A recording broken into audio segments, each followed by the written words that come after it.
This is Manger Square, in front of the Church of the Nativity in the little town of Bethlehem.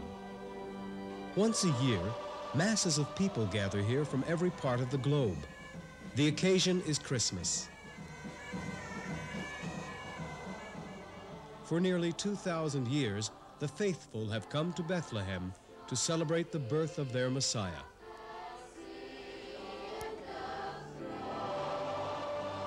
This is the story of pilgrims and of the Christmas pilgrimage to Bethlehem. The men and women whose pilgrimage brought them to Bethlehem come from every part of the world and every denomination of the Christian church.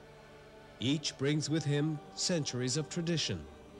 Each soul bears a piece of the mosaic, which is the 2-millennium history of Christianity.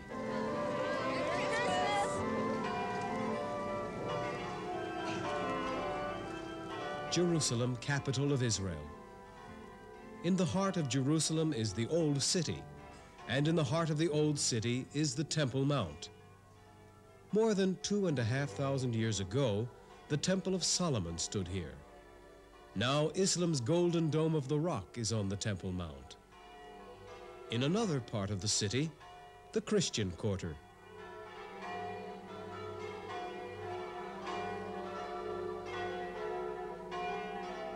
Here in the Holy City are located the centers of the Christian community, the seminaries, and the headquarters of priests and bishops. In mid-morning of the day before Christmas, the Latin Patriarch of Jerusalem, representative of the Church of Rome, comes down the stairs of his residence in Jerusalem. He makes his way towards Jaffa Gate, in the walls of the Old City, and proceeds from there towards Bethlehem.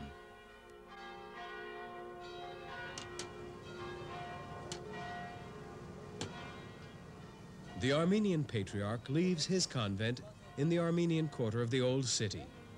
He too makes his way to Jaffa Gate. Like the others, the Greek Orthodox Patriarch leads his procession through the narrow streets of the Old City.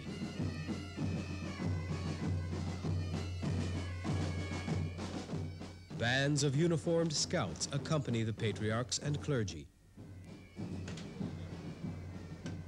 And the processions are always led by 2 kawasses, ceremonial policemen wearing the century-old uniform of the Turkish police, who were appointed to guard the Christians by the Sultan of Turkey, who ruled the East for 400 years. The kawas is a symbol and a reminder of a different era. Today, the Israeli government and the Israeli police are responsible for the peace and safety of the Christian communities. All the patriarchs go out of Jaffa Gate towards Bethlehem. But there's no danger of collision. They will not meet each other at the gate, nor will their convoys meet along the road to Bethlehem, because they are not traveling on the same day. Here in the Holy Land, Christmas Eve for the Western churches falls on December 24th. Christmas Eve for the Orthodox is January 6th, and for the Armenians, January 18th. It's only 5 miles from Jerusalem to Bethlehem. Midway between the 2 cities, at the monastery of Mar Elias, the patriarchs are joined by an escort.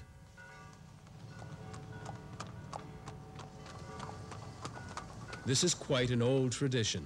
As a sign of honor, the patriarch is escorted into Bethlehem by mounted police. While the procession makes its way from Mar Elias, preparations in town are completed. In Manger Square, in front of the Church of the Nativity, the communities are prepared to welcome their patriarchs. Bethlehem is usually a quiet town and has been since King David was born here 3,000 years ago. But for 3 days a year, the 3 dates of Christmas, the Christian community in all its denominations and variations is here. The little town of Bethlehem becomes a dynamo of activity, the focus of the worship of the faithful.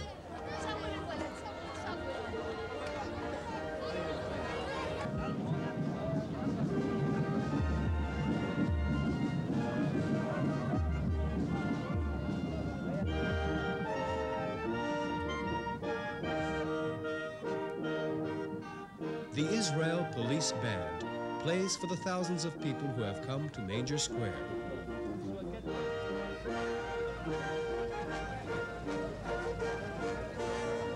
Priests and nuns have come here from everywhere. Clergymen meet with pilgrims, pilgrims with tourists, and tourists with local families with small children. They've all come to see the ceremonies, hear the marching bands, and celebrate the holiday.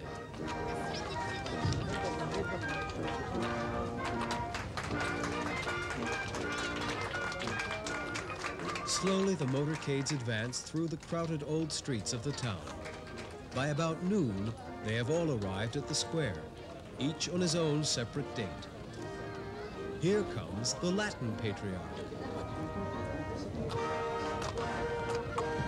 Latin clergy emerge from the church to welcome him as his motorcade stops in Manger Square. For several centuries, the worship of pilgrims has been governed by the status quo, an agreement spelling out in great detail how the various churches may conduct their worship without infringing on the rights of others. According to the status quo, the Latin Patriarch is permitted a ceremonial change of hat and the donning of a fur cape when he arrives at Manger Square.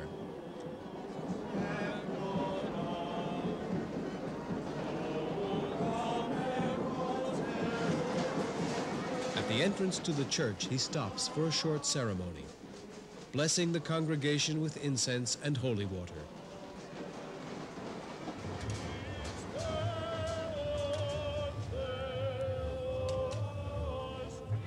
When his colleague, the Greek Patriarch, arrives, remember it's now 2 weeks later, he arrives fully robed in his ceremonial vestments, ready for the afternoon worship.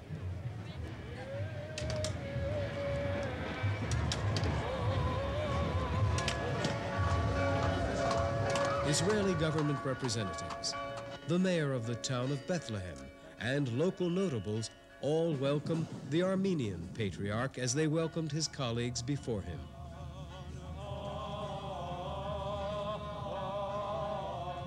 Armenia considers itself the first of all nations to convert to the Christian faith, and Armenians have been in this land for nearly as long as Christianity has been here. Their pointed hats symbolize Mount Ararat, traditionally located in Armenia. It is where Noah's Ark landed, and the mountain is holy for them.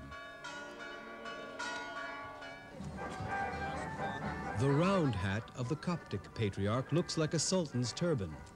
Hardly surprising, the Copts are an ancient and venerable institution in the Middle East.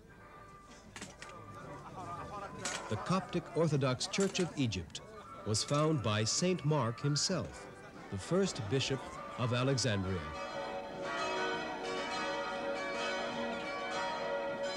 Here is yet another pilgrim. His Grace, the Reverend Archbishop of the Syrian Orthodox Church.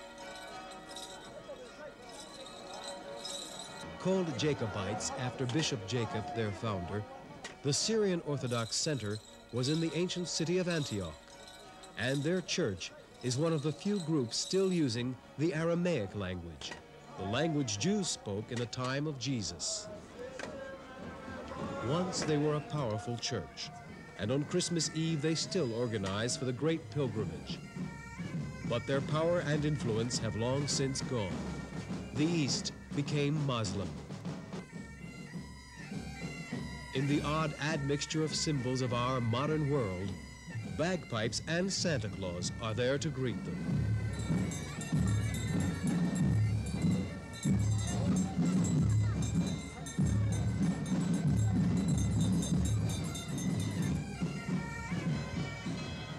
From this moment on, the center of Christmas worship is the Church of the Nativity, the only entrance to which is a 4-foot-high doorway.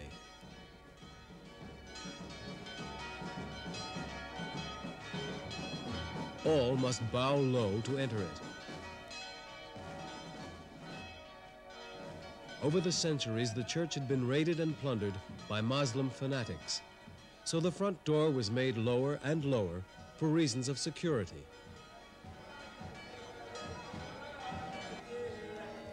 Inside, we find ourselves in a basilica first built by Constantine the Great, 1600 years ago. The present building has been standing ever since the Emperor Justinian rebuilt it in the 6th century. Under the status quo, the altar belongs to the Greeks, and only they may pray there. But the processions pass through the nave and the aisles, and all the ancient communities pray somewhere in different parts of the building complex. The holiest place is the grotto, which was the site of the Nativity. A silver star marks the place always identified as the spot where Jesus was born. All the ancient communities worship here, and when they do on Christmas, they change the cloths and decorations. A small chapel on the side marks the place where the manger stood, and where the wise men visited the infant Jesus.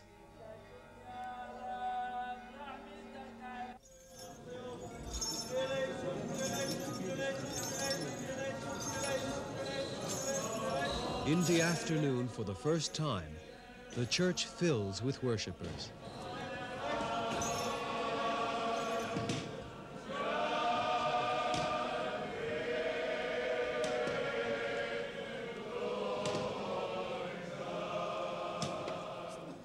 Sometimes the great basilica fills to the rafters with a veritable babble of ancient liturgies, the colors of ancient vestments, and the chants of ancient languages.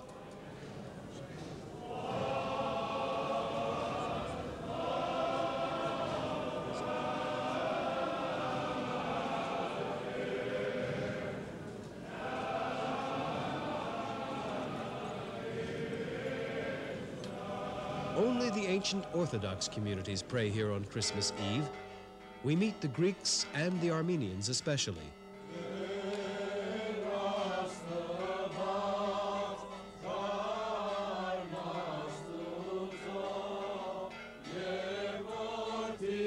We meet sometimes the small communions too.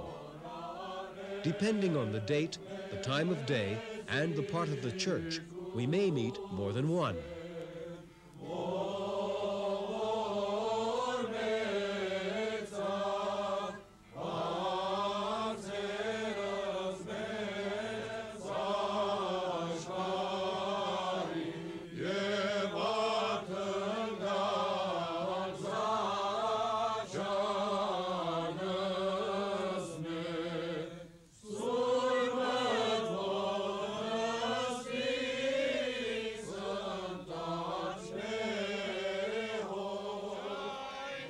The Copts of Egypt and the Syrian Orthodox are holding services one right next to the other in the Armenian transept of the church.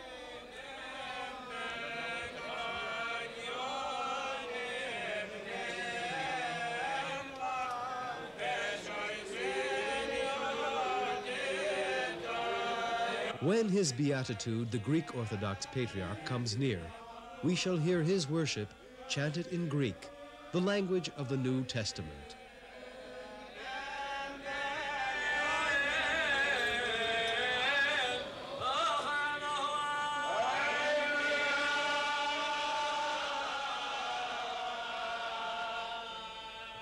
Syrian Aramaic brings us back to the ancient church at Antioch.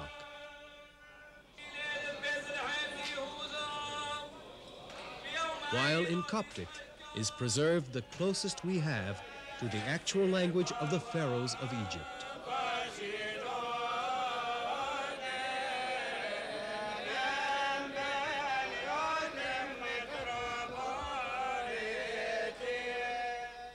Well, we've been to Bethlehem just for about 2 hours now this evening to look at the Armenian service, the Coptic service, and the Orthodox service, which is very unusual, very strange for me. I come from, of course, a very plain system of a Presbyterian church, Protestant Presbyterian church, so the contrast is quite remarkable. Outside the basilica, in different places, in and around Bethlehem, other communities celebrate Christmas in different languages.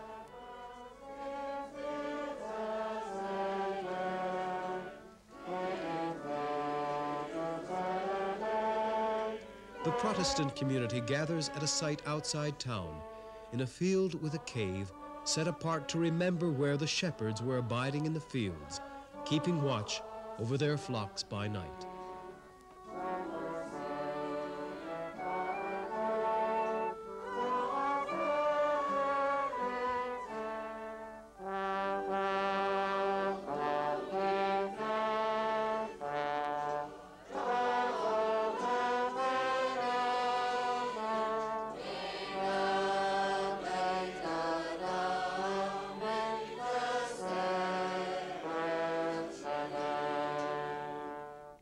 In the shepherds' fields, this group will pray in a variety of languages, for it represents the Protestant community from many countries of Europe and America, and from Israel itself.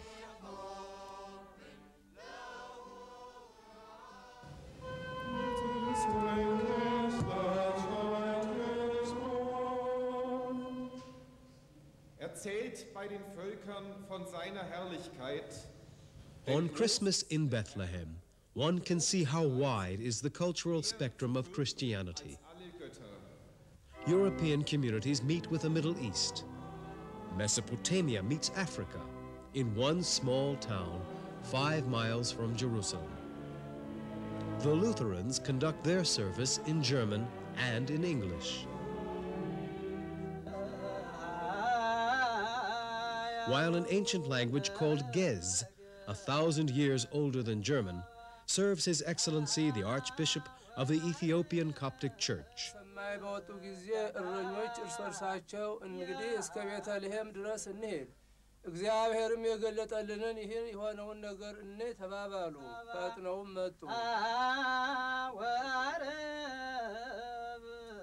The Ethiopians claim an ancient connection to the land of Israel, for they say that the father of the Ethiopian nation was Menelik I, son of King Solomon and the Queen of Sheba.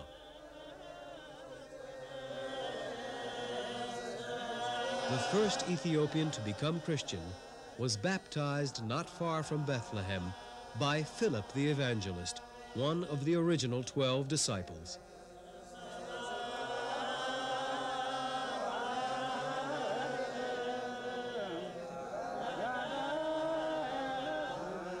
I think the fascinating thing that strikes me is the enormous variety of people we're seeing here today.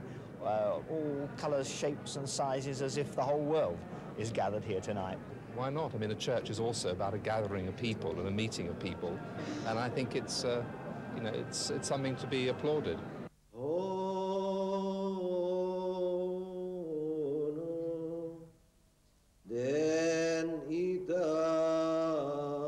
East meets west in the Maronite church close by.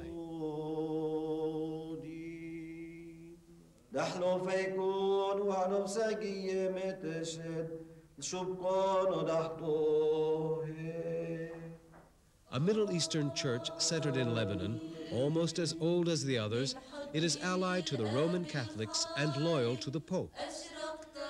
Their daily language is Arabic and French, but their liturgy also includes Syrian Aramaic.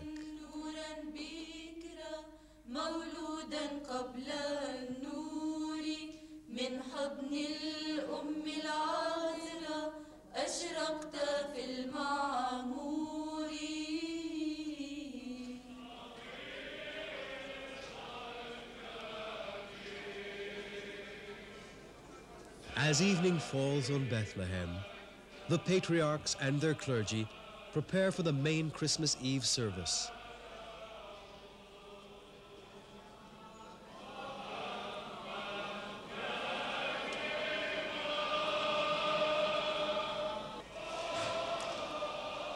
Visitors, tourists, and pilgrims are here from all over the world.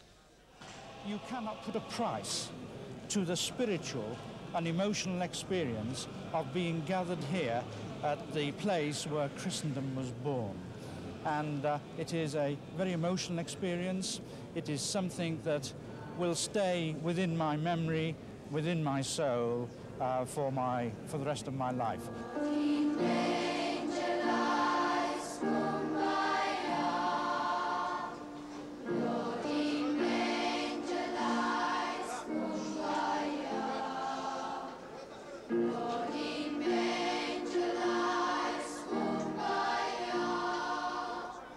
They've come from literally every part of the globe to sing carols in Manger Square. The concert goes on for hours in a dozen different languages. Somehow, the difference in language doesn't seem so important this evening.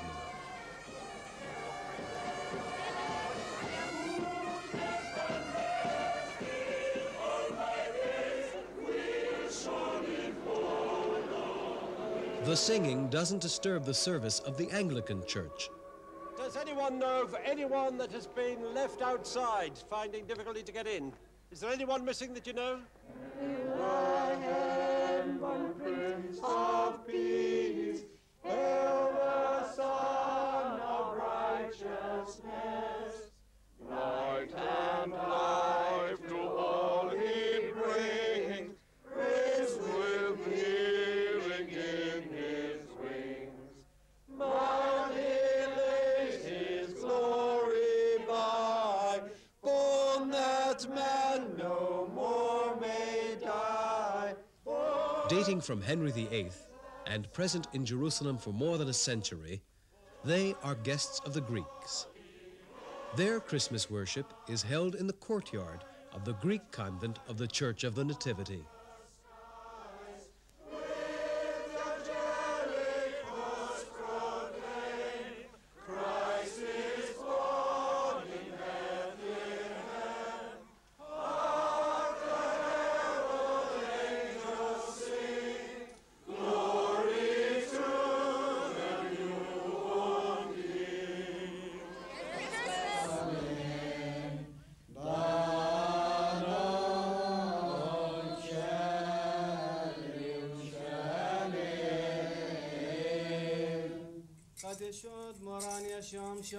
The very same night, another group has appeared.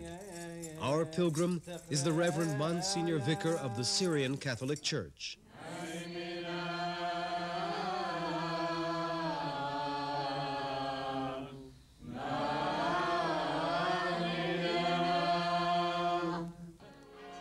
The Reverend Monsignor comes out with his clergy into the courtyard from his church in Bethlehem, bringing a doll, symbolizing the infant Jesus.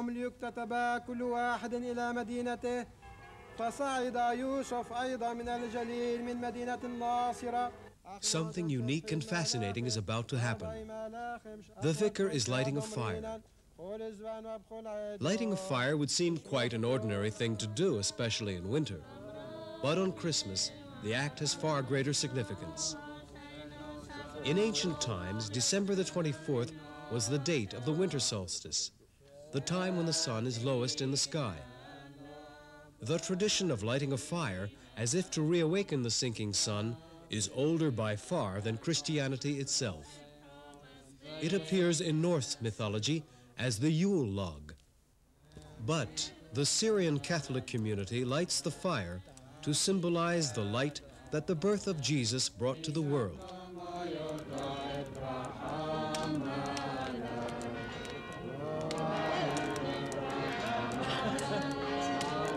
It is nearly midnight. The patriarchs are ready for midnight mass. Guests, official and private, have arrived and greet the venerable man. Soon the service will begin. For the Greeks, in the body of the church. For the Armenians, in their transept. And for the Roman Catholics, who pray in their church next door. Christmas Eve has ended.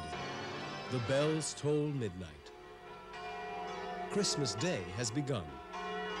The communities of Christendom have made their pilgrimage to the little town of Bethlehem.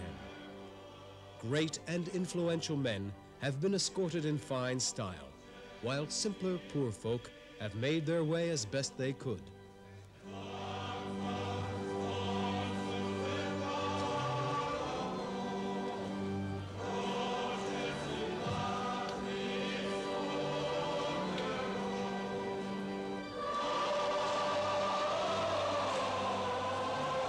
These are the masses of people who make up the congregations served by the worthy patriarchs and bishops.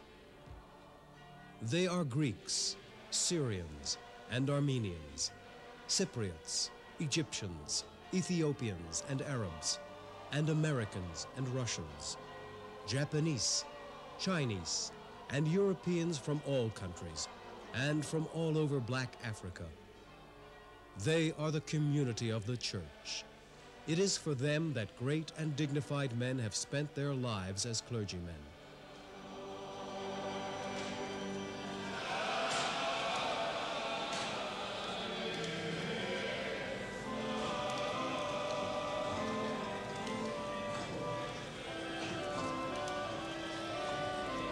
Each group according to its own calendar, each man and woman according to his or her own faith.